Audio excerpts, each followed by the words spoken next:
Assalamualaikum warahmatullahi wabarakatuh. Alhamdulillah wa syukurillah.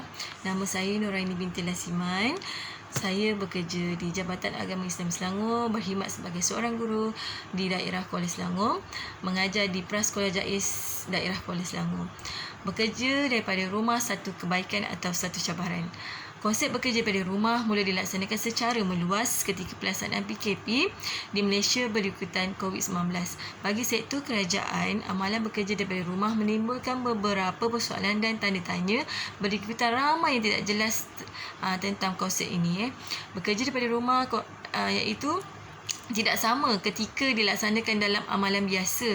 Dalam konteks amalan biasa, wujud aspek keluasan iaitu fleksibiliti yang tinggi antara majikan dan pekerja dan terdapat unsur sukarela untuk melakukannya. Konsep ini dapat diaplikasikan dalam pelbagai jenis pekerjaan. Bentuk dan mekanisme pelaksanaan adalah pelbagai dan persetujuan yang dapat dicapai antara pihak-pihak yang terlibat. Bagi sektor awam, secara umum terdapat perkeliruan untuk perkara ini. Kumpulan pekerja yang terlibat adalah satu kelompok tertentu sahaja dan amalannya tidak meluas. Bagi pekerja swasta pula, kerja dari rumah boleh dirujuk kepada kerja-kerja yang ditawarkan oleh syarikat sama ada secara langsung atau melalui pihak ketiga syarikat itu. Mengapa kita perlu bekerja daripada rumah? Arahan bekerja dari rumah ni mempunyai kelebihan dan kelemahan yang tersendiri. Secara umumnya, bekerja dari rumah ni mempunyai pelbagai kelebihan seperti masa yang fleksibel, persekitaran ruang yang kerja yang tenang, keseimbangan lebih baik daripada rumah dan serta tidak perlu terbabit dalam kesesakan lalu lintas. Contohnya, saya sendiri bekerja di Kuala Selangor dan menetap di Pekan Kapar. Jadi saya berjimat duit minyak tu. Seminggu RM50 tu saya boleh simpan untuk simpanan saya dan boleh membelikan anak-anak saya makanan. Bila kerja rumah tu kan, anak-anak sentiasa lapar. Jadi duit pusingan ke arah anak-anak. Lepas tu, beberapa hasil penyelidikan menunjukkan bekerja daripada rumah ini dalam keadaan santai dapat menurunkan tekanan stres. Kita kat rumah ni ada boleh buat siram pokok, sembahyang berjemaah, mengaji Al-Quran. Jadi kita banyak masa yang terluang. Jadi tekanan stres tu kuranglah. Lepas tu membantu untuk berehat dan menenangkan fikiran. Ketika penurunan COVID-19 ini, bekerja daripada rumah membantu mengurangkan risiko jangkitan melalui kontak rapat secara langsung antara pekerja dengan mereka yang berpotensi menjadi pembawa virus. Keadaan ini ditambah dengan penyebaran wabak ini juga boleh berlaku bagi mereka yang tidak mempunyai tanda-tanda awal jangkitan. Penjelakan sosial dapat dijalankan dan hal ini akan memutuskan rangkaian COVID-19 dan menjadikan antara mekanisme kekawalan. Contohnya, saya sebagai seorang guru di sekolah terdapat 25 orang murid. Jadi mudahlah jika saya yang menyebarkan virus tersebut, anak-anak murid saya akan terdedah dengan COVID-19 ini. Jadi bila kita bekerja daripada rumah, kurang sikit risiko antara COVID-19 tu nak merebak ke anak-anak yang lain. Apa dia cabaran bekerja daripada rumah ini? Terdapat pelbagai cabaran untuk menjayakan konsep bekerja daripada rumah sepanjang COVID-19 ini apabila kita bekerja daripada rumah, cabaran dan rintangan termasuklah ketiadaan sumber fizikal dan kewangan seperti tiada ruang kerja yang lebih besar. Kat rumah ni, contohnya rumah perumahan, jadi just kita buat kerja di dalam bilik sahaja. Jadi tak ada, ruang tu sempit. Kalau di sekolah dan di pejabat, ruang tu adalah besar. Jadi kita boleh pergi ke sana ke sini, tapi di rumah hanya di kawasan rumah sahaja. Lepas tu, berada di luar struktur organisasi pejabat, kurang sumber inspirasi, tiada sokongan rakan sekerja dan rasa terasing. Cabaran paling besar adalah untuk menjadi lebih produktif di luar daripada struktur organisasi pejabat.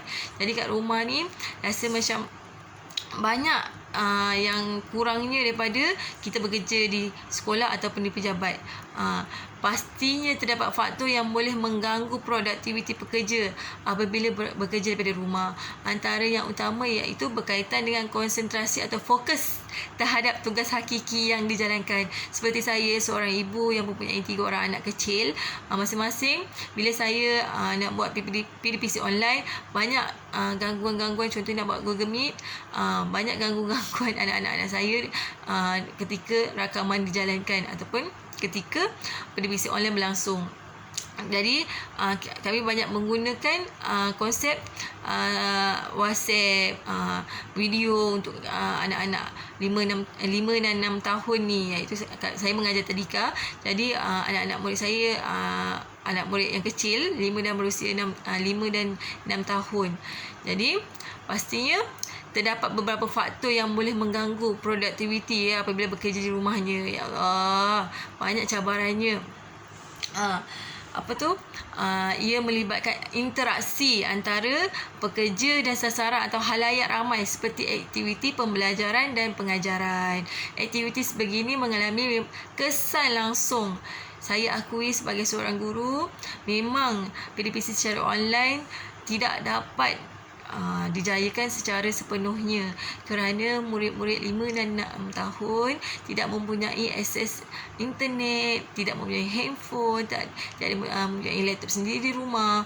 Mereka dijaga oleh pengasuh dan nenek mereka, dan ada di antaranya kakak dan abang mereka yang jaga. Jadi kakak dan abang mereka melakukan tugasan sendiri secara online sendiri, dan anak-anak ini keciciran. Mereka dah tidak tahu ABC 1 2 3, benda-benda asas ni mereka tidak tahu. Jadi kami guru-guru banyak share video. Jadi ibu bapa yang balik bekerja malam sudah penat untuk bagi mengajar attention kepada anak-anak ini. Jadi mereka banyak yang terciciran. Anak murid saya 25 orang. Tiap-tiap hari yang menghantar tu separuh daripada 25 orang tu. Daripada yang paling banyak pun hanya 20 orang sahaja yang menghantar tugasan, kerana kebanyakannya tidak mempunyai handphone dan laptop di rumah. Hanya menunggu ibu bapa yang betul-betul komitmen sahaja yang menghantar tugasan tersebut. Cabaran yang tidak kurang pastinya ini adalah tahap kefahaman pekerja terhadap konsep bekerja daripada rumah.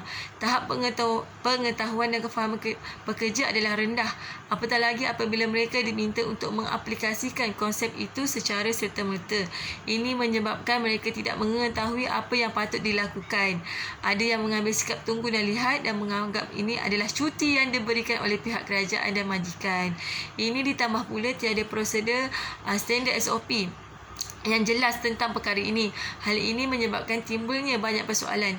Tanpa pengetahuan, pemahaman dan kaedah pelaksanaan konsep ini yang jelas, sudah pasti pekerja mengalami masalah yang sangat besar untuk melaksanakan konsep ini dengan berkesan dan secara terbaik. Konsep bekerja pada rumah memerlukan aspek disiplin kerja yang tinggi. Keadaan persekitaran rumah adalah berbeza dengan suasana di tempat kerja. Terdapat pendedahan yang tinggi kepada pelbagai gangguan. Gangguan boleh datang daripada kerana anak-anak, suhu persekitaran, faktor kesediaan dan teknologi dan perhubungan, perkara-perkara yang suka dikawal. Contohnya gangguan bunyi, keadaan yang hingar-bingar dan persekitaran yang tidak kondusif boleh menyebabkan wujud rasa tidak selesa dan wujudnya suasana yang tidak seronok untuk bekerja di rumah. Memang amat-amat mencabar di rumah ya. Faktor perbezaan antara individu juga perlu diambil kira. Sesetengahnya boleh bekerja dengan lebih baik dalam keadaan hingar-bingar, sementara ada yang tidak dapat menumpukan perhatian dan memerlukan ruang kerja yang kemas. Produktiviti perlu diutamakan dalam apa jua keadaan. Teknologi juga menjadi kekangan kepada mutu kerjaya yang berkualiti. Secara kesimpulannya, saya sebagai seorang guru, banyak cabarannya bekerja daripada rumah berbanding kebaikan. Arahan semua pegawai bekerja daripada rumah menimbulkan pelbagai reaksi. Kepada yang berfikiran positif, arahan ini dilihat sebagai satu yang fleksibel menjadi lebih kreatif serta menyesuaikan diri dengan pantas dengan perubahan baru atau kebiasaan baru. Kebiasaan baru sepatutnya diterima dengan hati yang terbuka. Tetapi hal ini tidaklah berlaku dengan mudah. Pekerja dalam hal ini perlu mengadaptasikan arahan yang diberi dengan pantas dan cepat. Okey, terdapat juga pekerja yang menyatakan ketidakpuasan hati apabila perlu bekerja di rumah. Hal ini berlaku kerana garis panduan bekerja daripada rumah ni yang dikeluarkan longgar dan membuka kepada pelbagai bentuk interpretasi. Antara pekerja yang mula bertanya apakah bentuk pekerjaan yang dapat dijalankan dari rumah kerana fail dan keperluan kerja yang lain terdapat di pejabat. Pejabat pula tidak dapat dikunjungi kerana batasan PKP. Jadi susahlah di situ untuk kita nak lebih baik secara bersemuka daripada secara online. Okey, ada juga pekerja yang mengambil sikap agar pihak ketua jabatan menghubungi mereka untuk mengetahui bentuk tugas yang perlu dilaksanakan. Hal ini bertambah parah apabila setengah ketua jabatan tidak tahu perkara yang perlu dan mampu dilakukan. Ada juga yang menganggap arahan duduk di rumah sebagai satu peluang bercuti dan melakukan pekerjaan lain. Jadi siapa pun yang dapat disalahkan dalam hal ini atas salah tanggap dan atas kekeliruan yang timbul. Mungkin di peringkat global, satu perincian yang mendalam dan satu jawatan kuasa yang dapat dibentuk pada masa hadapan untuk menentukan tahap wabak agar tindakan pantas dapat dibuat bagi merancang dan mengambil tindakan atas apa yang berlaku. Bagi kerajaan Malaysia sendiri, pada masa akan datang, satu plan kontingensi yang lebih rapi perlu disediakan sebelum wabak ini menjadi lebih parah. Rakyat perlu diberi penjelasan tentang keadaan yang berlaku dan peranan mereka untuk menanganinya. Pastinya bekerja perlu disedarkan tentang tugas dan peranan apa yang perlu dilakukan. Diharap konsep bekerja pada rumah ini dapat diperkenalkan dan difahami. Barulah tindakan terhadapnya dapat dilakukan secara sistematik dan terkawal.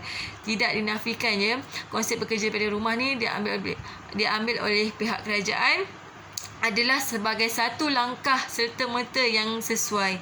Namun demikian perlu diingatkan tanpa pengetahuan yang sesuai. Namun konsep bekerja pada rumah ini akan membawa suasana yang panik, yang stres. Jadi kita sebagai individu perlu bersyukur setiap apa yang terjadi ini semua adalah ada hikmahnya yang tersendiri. Jadi jagalah SOP, jagalah diri. InsyaAllah Allah jaga kita. Sekian daripada saya. Wabillahi taufiq wal hidayah. Assalamualaikum warahmatullahi wabarakatuh.